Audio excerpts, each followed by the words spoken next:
Esta historia comienza antes de la destrucción total causada por el diluvio universal, cuando aún existía otra civilización sobre la Tierra, la que hoy convertida en leyenda llamamos la Atlántida.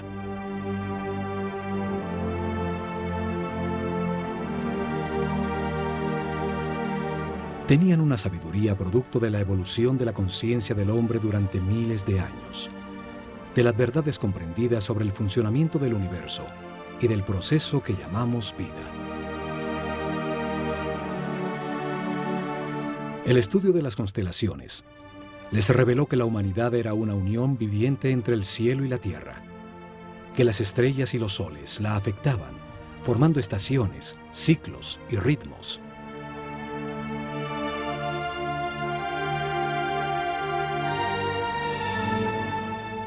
Sabios sacerdotes de la Escuela de Conocimiento de Naakal, en la Atlántida, descubrieron que el planeta estaba en los momentos finales de uno de estos ciclos.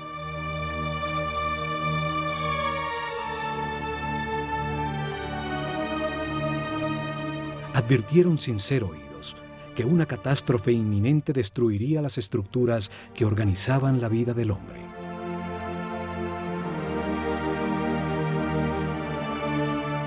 Sin apoyo del grueso de la población, construyeron unos pocos barcos cerrados por todos los lados y los protegieron con campos electromagnéticos de fuerzas que podían penetrar y disolver la materia.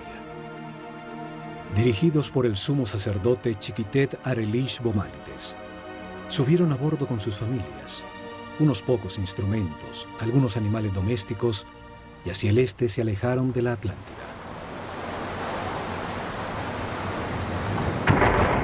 El planeta se estremeció.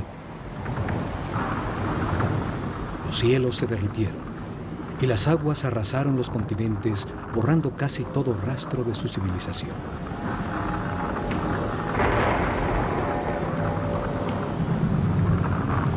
Como evidencia en dos lugares muy cerca a Egipto, se encontraron unas gigantescas losas de piedra, llamadas megalitos, que por su enorme tamaño, peso y difícil ensamblaje, demuestran una tecnología desaparecida, seguramente de la civilización atlante. La primera evidencia está en Baalbek, Líbano. Allí se encuentran las tres losas cortadas de piedra, más grandes y más pesadas del mundo. Son llamadas los trilitones. Cada gigantesca losa pesa 1.200 toneladas, mide 25 metros de largo, 8 metros de ancho y 5 metros de alto. Hoy, el peso más grande que se puede levantar con una grúa, el transportador espacial Discovery, solo pesa 150 toneladas, una décima parte del peso de los trilitones. Hoy no existe la tecnología para levantarlas, y mucho menos para colocarlas con tan extrema precisión. Fueron movidas a su lugar desde 3 kilómetros de distancia donde fueron talladas, y donde aún se encuentra una losa de igual tamaño que nunca fue utilizada por los constructores originales. La misteriosa plataforma, por su enorme tamaño, se convirtió en un sitio sagrado para las culturas que después del diluvio se asentaron en la zona. Asirios, persas, griegos y por último romanos construyeron sus templos más importantes sobre la plataforma. La segunda evidencia está en Jerusalén, la ciudad sagrada para 3 religiones. Allí existen otros de estos megalitos, unas gigantescas losas de piedra, cada una con un peso mayor a 800 toneladas. Por su enorme e inexplicable tamaño, también se convirtieron en sitio sagrado alrededor de los cuales creció Jerusalén. Forman parte de la enorme plataforma que sostuvo al templo de los judíos y que hoy soporta la mezquita de El Aqsa y el Domo de la Roca. Las losas son parte de los cimientos del mismo Muro de los Lamentos. Hoy se llega hasta allí por un túnel que descubrió las enormes piedras. Los megalitos de Baalbek y Jerusalén formaban parte de construcciones desaparecidas por el cataclismo universal. Lograron permanecer en el sitio por ser tan masivas. Este cataclismo destruyó la civilización atlante. Sucedió alrededor del año 10.900 a.C., cuando el sistema solar atravesaba la constelación de Leo y quedó registrado en los libros sagrados de todas las culturas del mundo.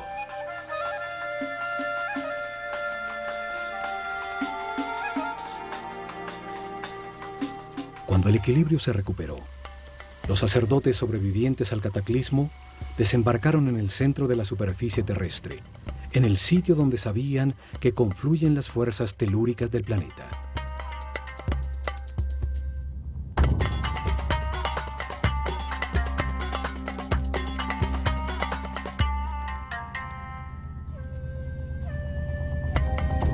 Esperaban utilizar estas fuerzas para impulsar el pensamiento del hombre, construyendo masivas formas piramidales que resonaban, concentraban y transformaban la vibración fundamental del planeta en energía. Seres muy avanzados espiritualmente tenían un concepto de progreso que no estaba basado en la adquisición de comodidades materiales, sino en lograr la paz y la armonía interior, en transformar un limitado hombre animal en un superhombre. Estos sacerdotes, en un momento que llamaron el Septepi, el tiempo nuevo, vieron resurgir de las aguas un largo y estrecho oasis, una fértil tierra rodeada por un desierto protector bordeando un largo río. Lo llamaron Egipto, la tierra que emerge de las aguas, el país de un solo río, el Nilo, con las mejores condiciones para gestar una nueva civilización. Los sacerdotes vieron el cataclismo como una oportunidad para orientar la humanidad hacia un destino más alto y estructurar en este nuevo ciclo una sociedad dedicada al perfeccionamiento espiritual.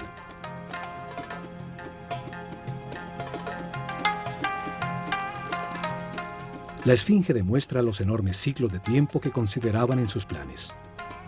Su forma de león, con cabeza de hombre, resalta el ciclo comprendido entre la era de Leo y la de Acuario, los tiempos de influencia de la nueva civilización.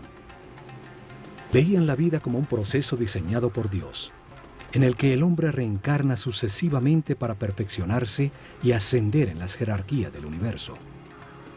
El espíritu del hombre que no comprende al Creador, ni la razón del universo o de su propia existencia, se encarna en un cuerpo para tener experiencias que le permitan adquirir sabiduría y comprensión.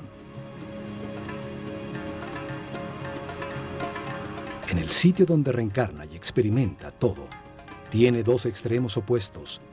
Es un universo polarizado y dual, que permite la comparación entre las partes para comprender cuál es verdad. Se aprende al vivir en carne propia el resultado de cada decisión y comportamiento en la vida.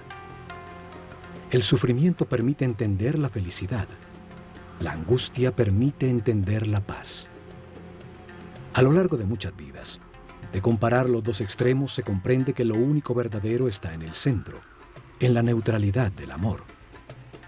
A través de la reencarnación, el hombre comprende poco a poco.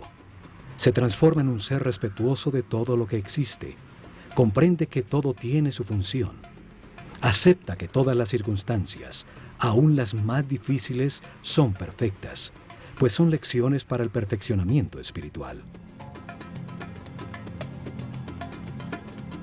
Vida tras vida, el hombre va ascendiendo de nivel, tiene más información, permanece en paz y armonía, maneja más energía vital, se transforma en un ser tolerante y respetuoso que accede a mayores poderes. Comprende que en el universo dual, en las circunstancias contradictorias, lo único que no tiene polaridad es el amor. El amor es neutro, como Dios. Con el zodíaco de Denderá, enseñaron que este proceso de aprendizaje toma a cada espíritu un ciclo cósmico, 12 eras zodiacales.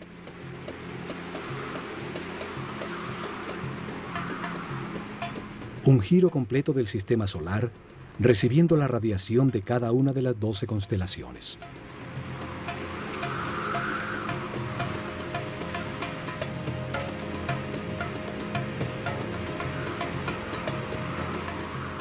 Durante estos 25.920 años, reencarna 700 veces en distintos cuerpos, lugares, tiempos, circunstancias, condiciones y personalidades.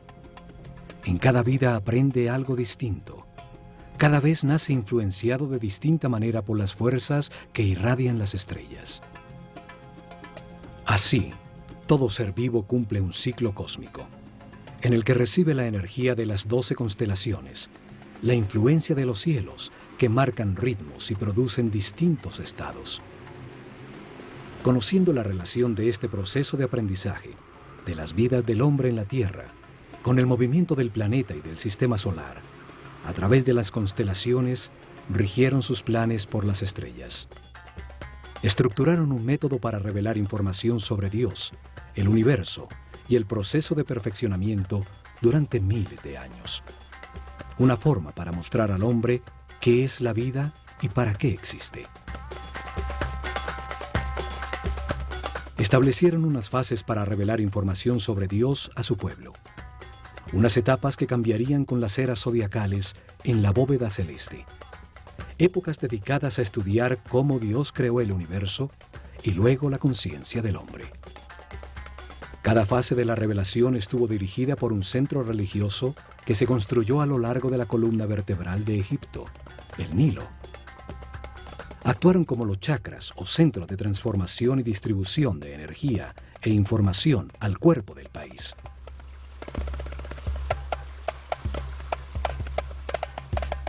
Desarrollaron en 4 épocas, 4 centros religiosos, cada uno dedicado a explicar y lograr comprensión en el pueblo sobre una fase del Génesis. Cada uno dedicado a un momento distinto del único Dios, con nombres y formas simbólicas distintas.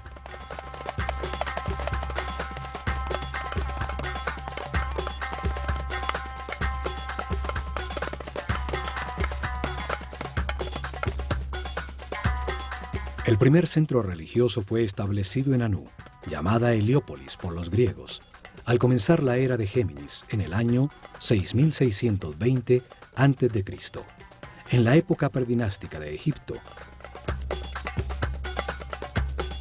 Una era dedicada a la simetría en el arte y en la arquitectura. Fue dedicado a revelar información sobre las características, cualidades y significado de un Dios absoluto, el único Dios, la causa original, el todo, al que llamaron Atum-Ra, la unidad homogénea, estática, antes de manifestar el universo. El segundo centro religioso fue establecido en Memphis, al comenzar la era de Tauro, en el año 4460 a.C.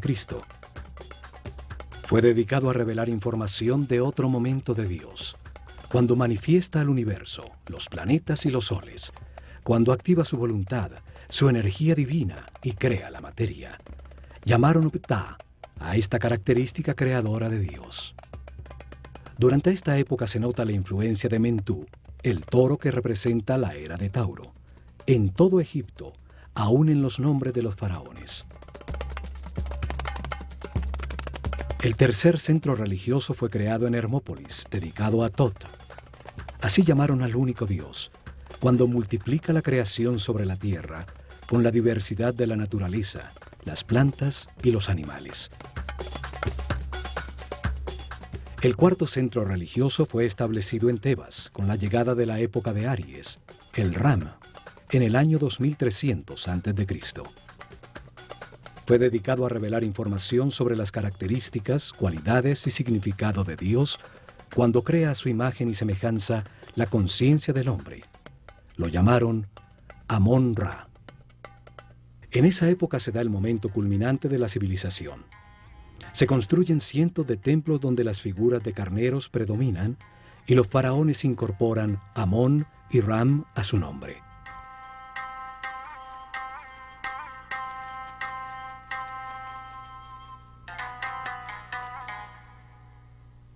Los cambios de era o constelación zodiacal determinaron la duración de cada fase de la revelación. El pueblo comprendió poco a poco que existe un solo Dios, que por sus características y momentos distintos en que crea el universo y al hombre, tiene nombres distintos. Crearon una escuela de misterios para transmitir su conocimiento, garantizando sacerdotes sucesores de su casta que continuaran el proceso de revelación. Alrededor de los templos y centros religiosos desarrollaron el país. En su interior se dedicaron a transformar a los iniciados en seres respetuosos, capaces de guiar a su pueblo y manejar las fuerzas fundamentales de la naturaleza.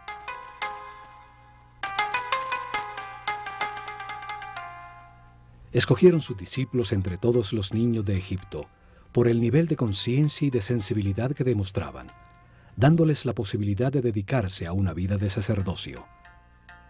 Les dieron información sobre el proceso de perfeccionamiento a través de la reencarnación, sobre Dios y el universo. Les enseñaron ciencias, arte, religión y filosofía. Los entrenaron en ejercitar su autocontrol. Aprendieron a conservar su energía vital, a comprender la importancia del respeto y el libre albedrío, acelerándoles el proceso evolutivo.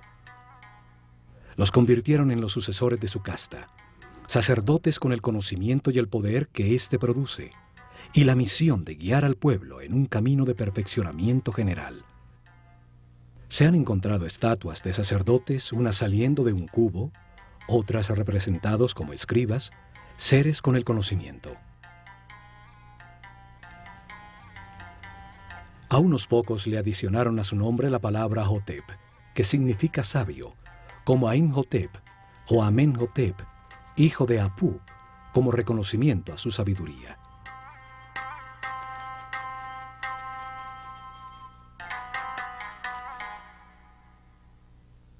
Es en los templos donde concentraron el conocimiento, el poder, la riqueza material y espiritual. Desde allí impulsaron la organización desde la nada de la civilización egipcia.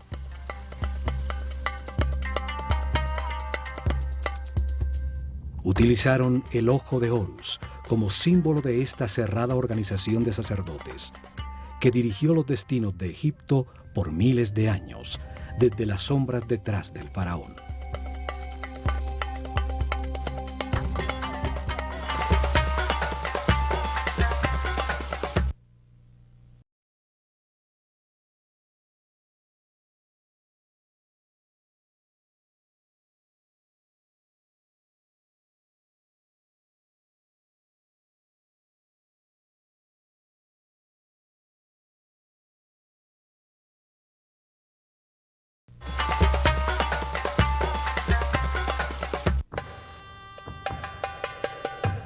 La Escuela de Misterios utilizó el ojo de Horus como su símbolo, una firma que aparece en los muros de todos los templos de Egipto. Un símbolo trae a la mente, evoca lo comprendido de su forma, su acción principal, transmite una idea de manera muy simple, más allá de las palabras. Su significado puede ser entendido miles de años después de haber sido dibujado.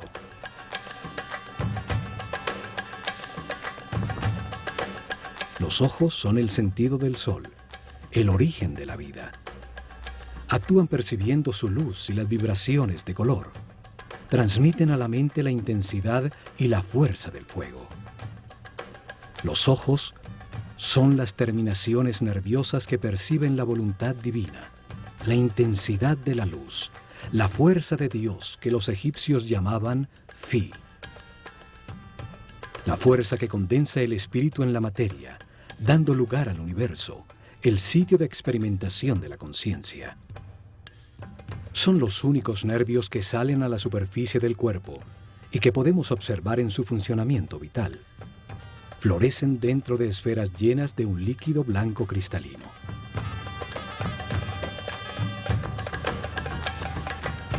Los ojos simbolizan la dualidad. El ojo izquierdo es solar, sensible a lo negativo. El derecho es lunar, sensible a lo positivo y afirmativo. Cruzan su información para producir la imagen mental correcta del espacio. Simbolizan la experimentación de la conciencia en un universo de contrastes, para encontrar la verdad por comparación entre las partes opuestas. Reaccionan a la luz activa del sol, produciendo en la mente la verdadera luz, la energía vital luminosa, una luz invisible que hace posible la inteligencia y la comprensión de la realidad. Los pájaros evocan la acción de volar, la libertad sin limitaciones materiales. El halcón es el pájaro que mejor ve. Horus, el halcón, representa al espíritu cuando completa su aprendizaje en la vida mortal y limitada. Cuando comprende las verdades del universo, porque las ha verificado en muchas vidas, y se eleva sobre las limitaciones materiales, sobre el tiempo y el espacio. El ojo de Horus es la conciencia inmortal que todo lo sabe, que todo lo ve. Puede volar muy alto sobre todo lo que existe o fijar su atención en cualquier detalle. Evidentemente, los sabios sacerdotes se veían como los observadores y los guías de un proceso de perfeccionamiento hacia la luz. Por eso su símbolo era el ojo de Horus, el ojo que todo lo ve.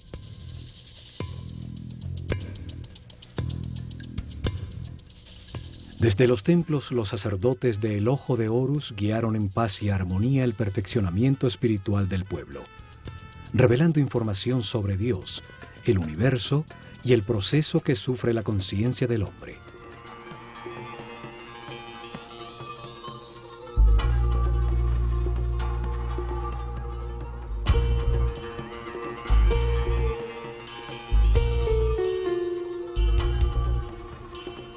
Protegido del exterior por altísimos muros, cada templo era un enorme complejo donde vivieron miles de personas, hombres y mujeres por igual, pues no había distinción de sexo. Dedicaban por lo menos 21 años de su vida a recibir información y entrenamiento para convertirse en sacerdotes o sacerdotisas. El proceso de aprendizaje se realizó en distintos templos, donde permanecían por largos periodos mientras recibían la información que contenían, el entrenamiento correspondiente a ese nivel y las pruebas de autocontrol para avanzar al siguiente nivel en otro de los templos sobre el Nilo.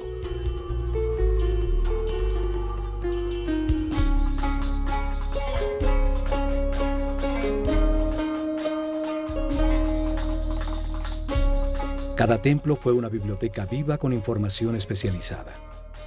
Cada uno tenía una lección distinta sobre el universo o la razón de la existencia. Cada templo contenía en su interior un tema sagrado distinto con información que da sentido a todo lo creado.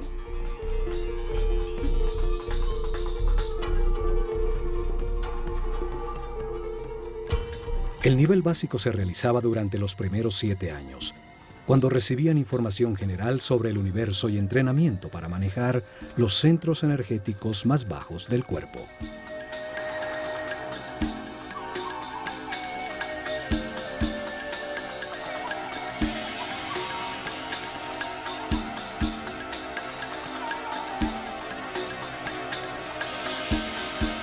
Tenían templos como el de Komombo, dedicados a entender la necesidad de un universo dual y polarizado, para permitir a la mente comparar entre extremos opuestos y así comprender qué es verdad.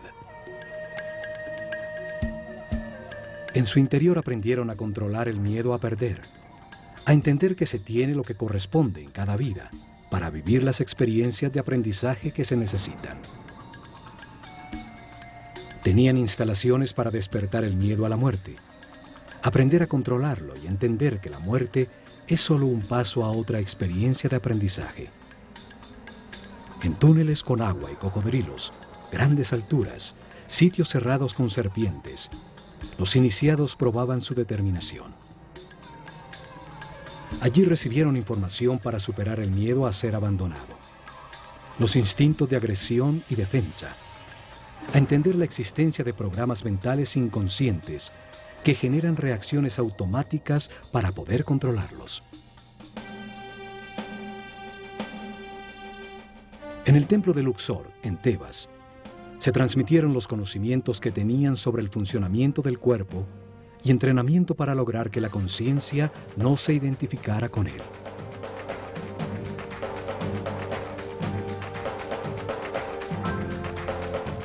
El templo entero era como un organismo humano, Cada salón representaba un órgano con información en sus muros sobre su función principal, el beneficio que el organismo total obtenía al realizarla y su relación con otros órganos.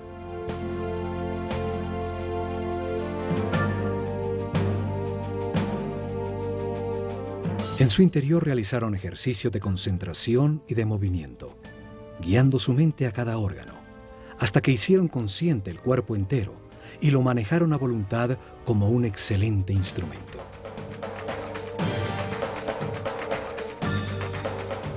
Varios templos con sacerdotisas de Neftis e Isis estaban dedicados a transmitir información y entrenamiento sobre las percepciones físicas, las emociones y deseos carnales del cuerpo, su diferencia con las emociones superiores, la intuición y la inspiración. Aprendieron a transmutar las pasiones y las sensaciones del cuerpo con el poder del espíritu, a elevar su conciencia y su vibración vital, a solicitar y canalizar la energía e inspiración de espíritus en planos más evolucionados para despertar su creatividad.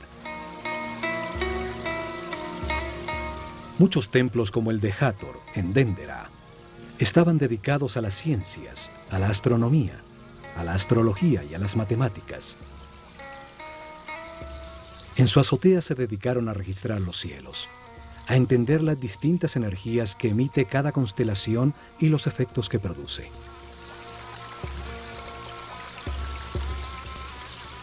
Siguieron día a día los designios de las estrellas, controlando la duración del año solar, la fecha exacta del desbordamiento del Nilo, el momento en que la Tierra cambió de la era de Tauro a la de Aries, los ciclos que afectan el proceso de evolución.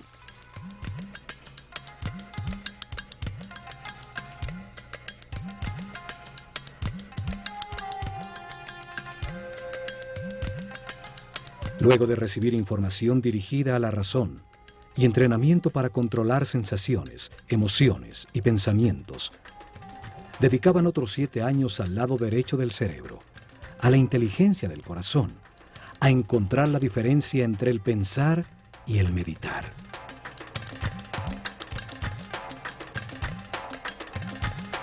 El templo de Karnak, el más grande de Egipto, estaba dedicado a la conciencia, a analizar las fuerzas que la moldean, a entender el proceso de evolución y a acelerarlo utilizando la concentración en conceptos, palabras, sensaciones, puntos exactos o movimientos.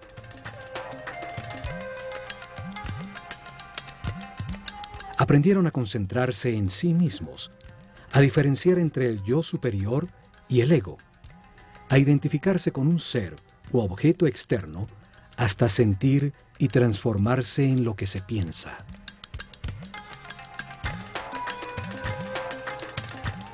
Realizaron ejercicios de telepatía en cercanía física, luego a distancia en un momento determinado del día, hasta aprender a comunicarse mentalmente en cualquier momento.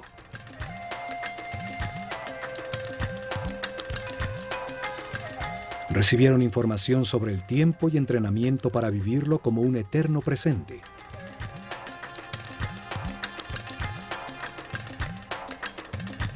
Entendieron que pensar es comparar para conocer, y que cuando todo se sabe ya no se piensa ni se compara. Aprendieron a cambiar de estado o nivel vibratorio, a manejar las circunstancias externas, logrando el equilibrio emocional como una decisión mental interna.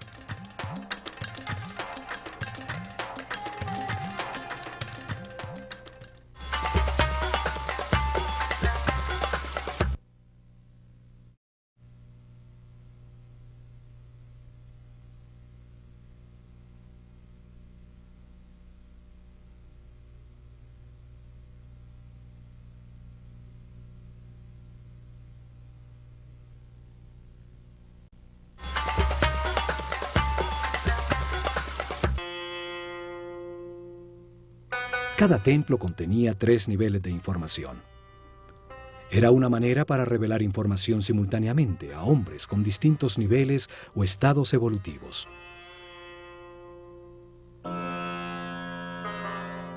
El primer nivel transmitía información básica dirigida al pueblo. Cada templo contaba una sencilla historia llena de símbolos y personajes fantásticos. Un drama sagrado fácilmente comprensible. Las ideas eran expresadas como mitos en forma de historia.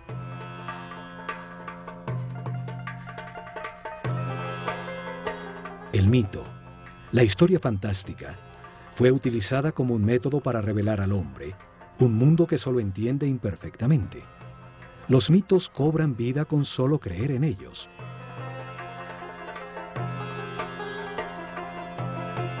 Inventaron personajes con características simbólicas, con formas que traen a la mente su función y actividad principal, que participaban en sencillas historias, parábolas que cuentan verdades sobre la naturaleza humana, sin lo árido o lo abstracto de la filosofía o la metafísica.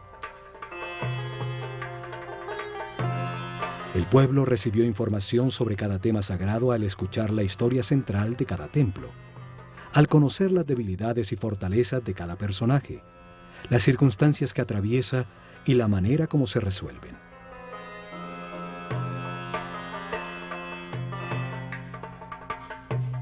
Utilizaron un segundo nivel de información dirigido a los discípulos, seres con un nivel espiritual más elevado, y a los que se les explicaba directamente el mismo tema sagrado, de una manera más concreta y profunda.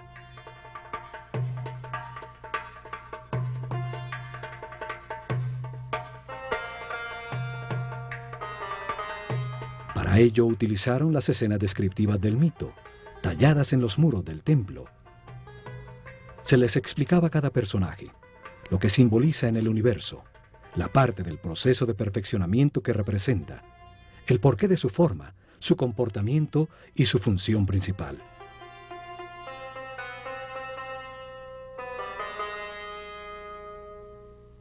La sabiduría de los sacerdotes de El Ojo de Horus es evidente en la historia que cuenta cada templo, en las formas que utilizaron como símbolos.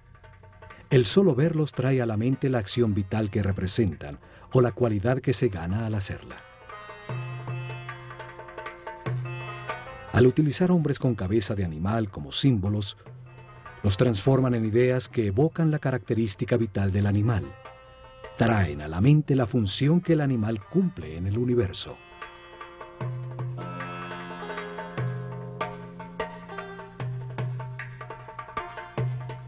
Un hombre con cabeza de chacal adquiere sus características, su instinto de orientación en el desierto.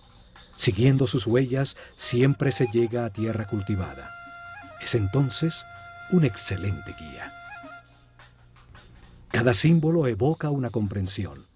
La forma simple de un pájaro evoca en la mente el vuelo, la libertad. Un disco solar sobre la cabeza de un hombre habla de su claridad, de la sabiduría que irradia, de la información que tiene, del nivel de su conciencia.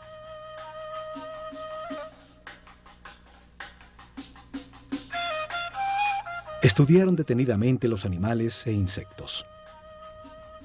Así recolectaron un profundo conocimiento sobre su vida, sobre su actividad principal, sobre sus características vitales, los hábitos que desarrollaba para lograrlo, su dieta alimenticia, la duración de su gestación, sus hábitos sexuales, el sentido principal de su existencia.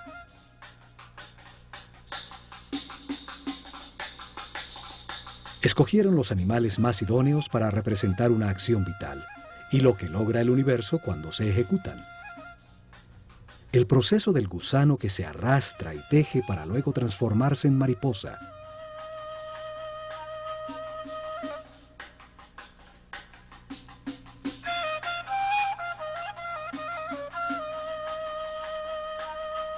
Entre todos los pájaros, el halcón es el que mejor ve. Tiene un cerebro óptico, con la vista más perfecta y desarrollada. Por eso es escogido como símbolo para representar esa función vital, el sentido de la vista. Una figura humana con cabeza de halcón es un ser que todo lo ve, que domina el panorama, viendo perfectamente cada uno de los detalles en los que enfoca su atención.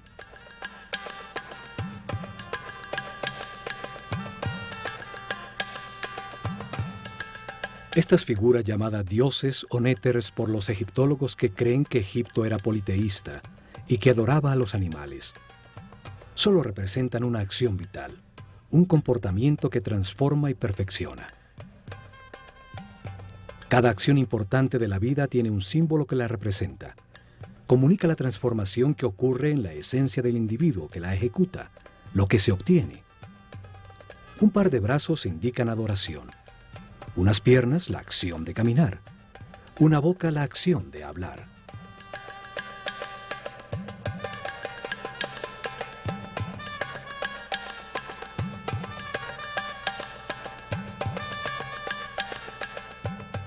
Y por último, en un tercer nivel de información, cada templo guardó un código secreto embebido en el símbolo mismo, solo conocido por los altos sacerdotes y maestros, con información sobre fuerzas y energías fundamentales, cómo controlarlas y utilizarlas para prestar servicio a su pueblo.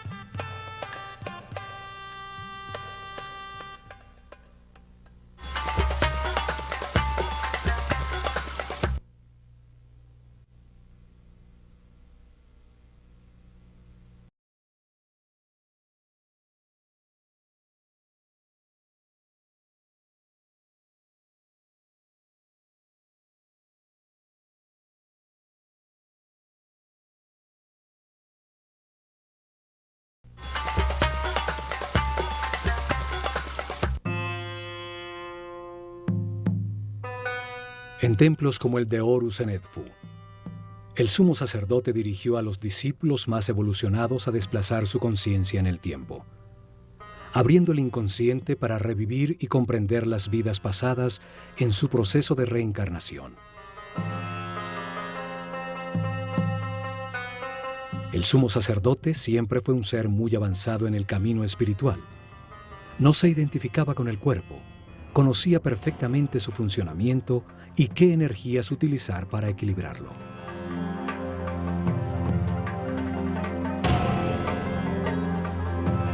Controlaba desde su centro nervioso en la corona el más alto nivel de energía vital.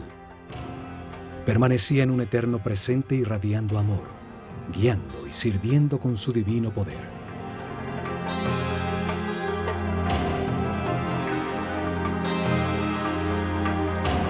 La materia solo recibe, se contrae. El dar es radiar, es una característica vibracional del espíritu. Los seres de cada nivel reciben y transmiten a sus niveles inferiores.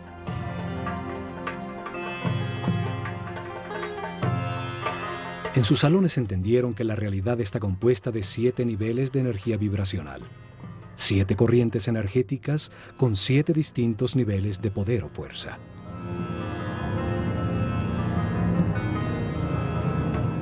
El cuerpo tiene 7 chakras o centros de transformación de la energía fundamental del universo.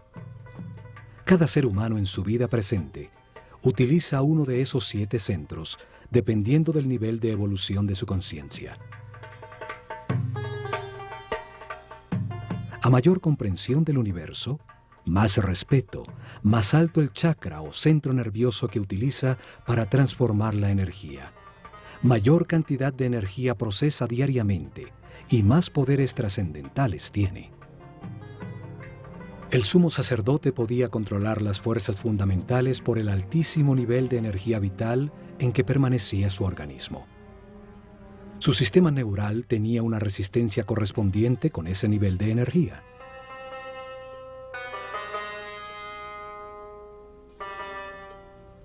Así, en todos los templos de Egipto, los iniciados recibieron información y entrenamiento. Aumentaron paulatinamente su nivel de energía vital y de manera correspondiente el nivel de resistencia de los nervios de su cuerpo.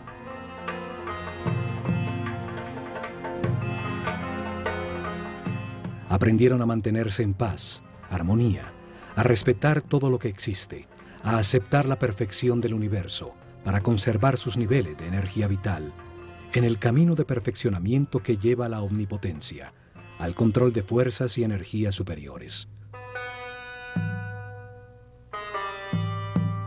Una intensa preparación física, mental y espiritual que terminaba con el momento de experimentar la totalidad y la nada, lo manifestado y lo inmanifestado, y recibir en una pirámide una poderosa energía que permite vislumbrar el séptimo nivel de conciencia. Durante la era de Tauro, se dedicaron a experimentar con una forma piramidal de tecnología resonante que transformaba las vibraciones del planeta en energía. Un conocimiento heredado que había de llevar a la práctica.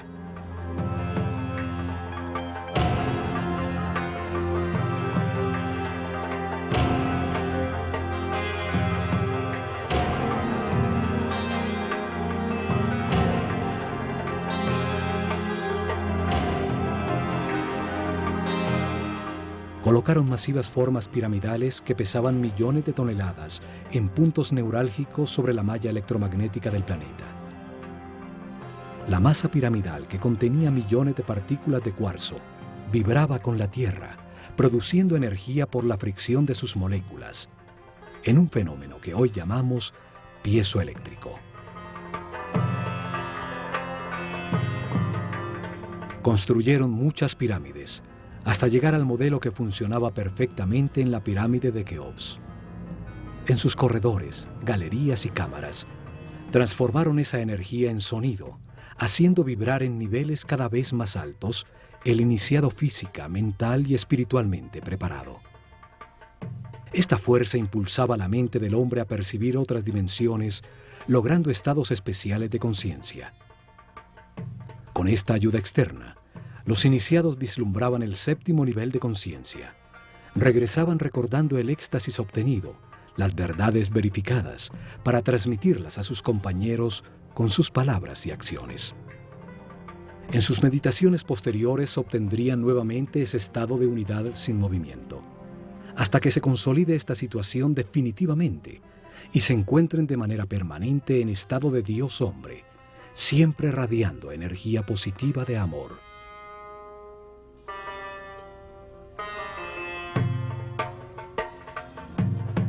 Los conocimientos sobre las formas puras del universo, los bloques básicos con los que se organiza la energía y la materia, fueron fundamentales para el desarrollo de la civilización egipcia. Hoy llamamos a esas formas puras sólidos platónicos. 5 polígonos con sus lados y ángulos iguales, basados en triángulos equiláteros, la forma divina que no tiene tensiones. Utilizando estas formas pudieron producir efectos de resonancia y concentración energética para elevar la percepción de la conciencia, para lograr efectos de superconductividad con los que se anula la fuerza de gravedad. Hoy se ha descubierto que el planeta tiene puntos neurálgicos, llamados nodos diamagnéticos, donde se puede controlar la fuerza de gravedad del planeta y producir fenómenos de superconductividad. La superconductividad permite amplificar o disminuir la fuerza de gravedad. Al aumentar el peso de las losas de piedra, se enterraban como cimientos sin necesidad de excavar para lograrlo. Al disminuirla, las hicieron livianas, para empujarlas y moverlas fácilmente desde lejanas canteras. En la isla de Segel, se encontraron hieroglifos con fórmulas e ingredientes para producir una especie de concreto que parece roca. Científicos franceses lo han descifrado parcialmente. Sus experimentos confirman que se trata de geopolímeros que al solidificarse producen un tipo de piedra. Esto explica la facilidad para hacer juntas tan exactas entre las piedras de sus templos, logrando utilizar los bloques ya fundidos como formaleta de los nuevos.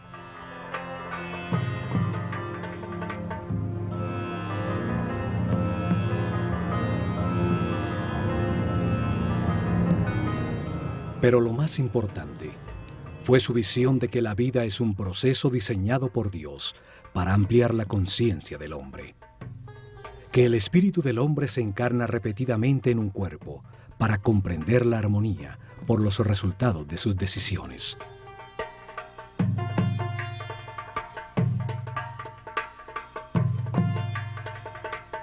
Al vivir muchas vidas con experiencias opuestas, de angustia y paz, de depresión y felicidad, de riqueza y pobreza, de salud y enfermedad.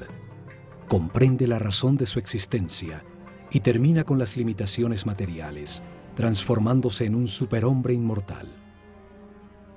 Un ser que no pierde en la muerte la conciencia o la información acumulada. Un espíritu sabio al final de un proceso que sube otro peldaño más en la perfección del universo.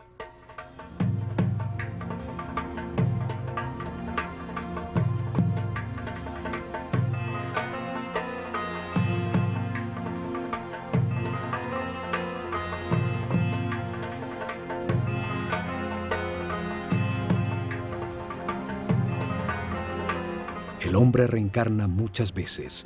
Al principio su animalidad es dominante. La intolerancia y la agresión determinan una vida de sufrimiento. Poco a poco, se satura del dolor y al buscar remediarlo deja de atacar. Encuentra la paz y con ella altos niveles de energía vital.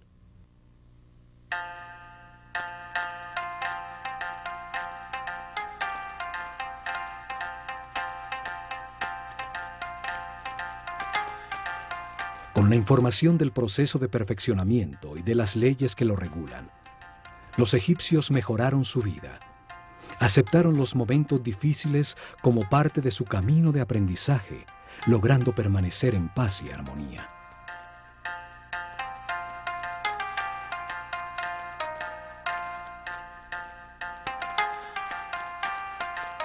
Los templos se revelaron como hombres en un mundo de dolor.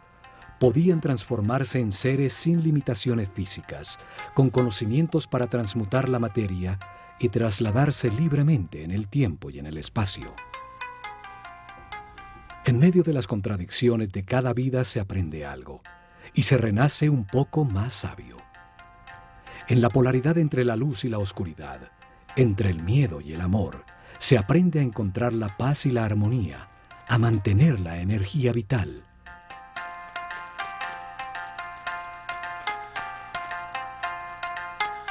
Al experimentar en carne propia los tormentos y la angustia que producen la ira, el odio, el rencor o la venganza, se comprende el valor de la armonía. Al comprender que cada decisión produce paz o sufrimiento, se puede pasar del infierno de la vida al cielo de la misma. El pueblo entendió que todas las acciones de la vida diaria, pescar, sembrar, cosechar, son una manera de acercarse a Dios, de ser más perfectos cada día. Lograron una comunidad en paz y una felicidad tal que cuando el historiador griego Heródoto visitó Egipto en el año 500 a.C., no pudo menos que afirmar: de todas las naciones de la tierra, los egipcios son los más felices, sanos y religiosos.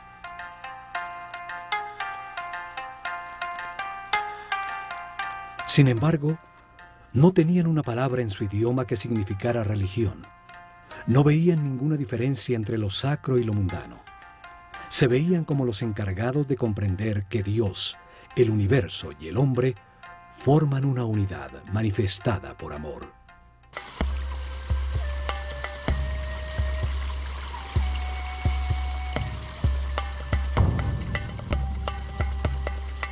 En estos programas del Ojo de Horus, veremos el mensaje que los egipcios transmitieron en sus templos, que todos los hombres avanzan por un camino de perfeccionamiento que toma muchas vidas. Unos están más evolucionados que otros, pero todos llegarán a la inmortalidad y a la conciencia permanente, solo aprendiendo a ser flexibles, a aceptar las circunstancias y a respetar a todos los seres que nos rodean.